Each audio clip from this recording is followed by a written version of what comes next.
LAC पर चीन की कायराना हरकत के बाद से ही पूरे देश में गुस्सा है, उबाल है, जिसको लेकर अब लोगों ने ये निर्णय लिया है कि वो चाइना के हर सामान का बॉयकॉट करेंगे। तो कैसे देश भर में बॉयकॉट चाइना की आवाज उठ रही है, इस रिपोर्ट में देखिए।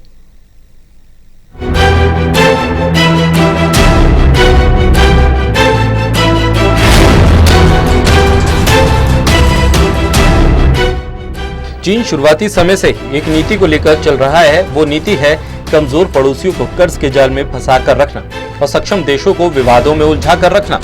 चीन अपनी इसी नीति के जरिए 150 से ज्यादा देशों में 112.5 लाख करोड़ रुपए बांट चुका है। कमजोर देशों को भारी भरकम कर्ज देकर चीन उन्हें अपने पक्ष में करने की कोशिश में लगा रहता है ताकि दुनिया में उसे अमेरिका के मुकाबले एक वैश्विक ताकत माना जाए। चीन 150 से ज्यादा देशों को अब तक लोन बांट चुका है, जो वैश्विक जीडीपी का करीब 5% है। चीनी सरकार और उसकी सहायक कंपनियां दूसरे देशों को करीब 1.5 ट्रिलियन डॉलर यानी कि 112.5 करोड़ से ज्यादा रुपया कर्ज दे चुकी है। इतना ही नहीं, चीन अब विश्व बैंक और IMF से भी बड़ा कर्जदाता बन गया है। साल 2000 से लेकर 2014 के बीच में अमेरिका ने अन्य देशों को 394.6 अरब डॉलर का कर्ज दिया, जबकि चीन ने भी 354.4 अरब डॉलर का कर्ज कमजोर देशों के बीच बांटा। बाद में सालों में जब अमेरिका ने कर्ज में कटौती की तो चीन इस मामले में उससे आगे निकला। विश्व बैंक, IMF और सभी वित्तीय अंतर्राष्ट्रीय समूहों द्वारा बांटा गया कर्ज अकेले चीन के बांटे गए कर्ज से कम ही है। चीन ने ज्यादातर देशों को लोन, इंफ्रास्ट्रक्चर, एनर्जी और माइनिंग जैसे क्षेत्रों के लिए कर्ज दिया। इससे समझा जा सकता है कि अप्रत्यक्ष तौर पर चीन इसका इस्तेमाल अपने फायदे के लिए कभी भी कर सकता है।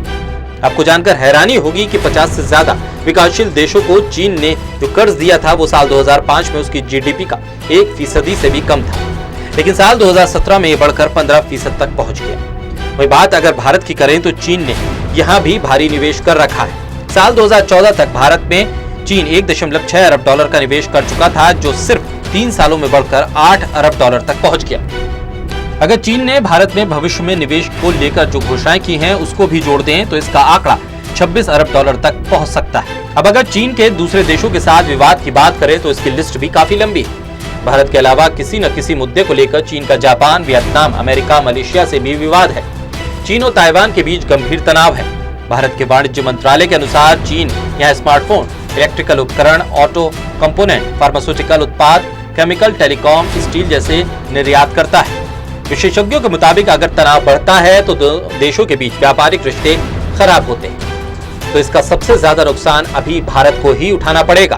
कारोबार बंद होने पर आयात के मामले में जहां चीन को 1% का नुकसान होगा तो वहीं भारत को 14% तक का नुकसान हो सकता है। कुछ यही स्थिति निर्यात में भी है। Special desk, total news.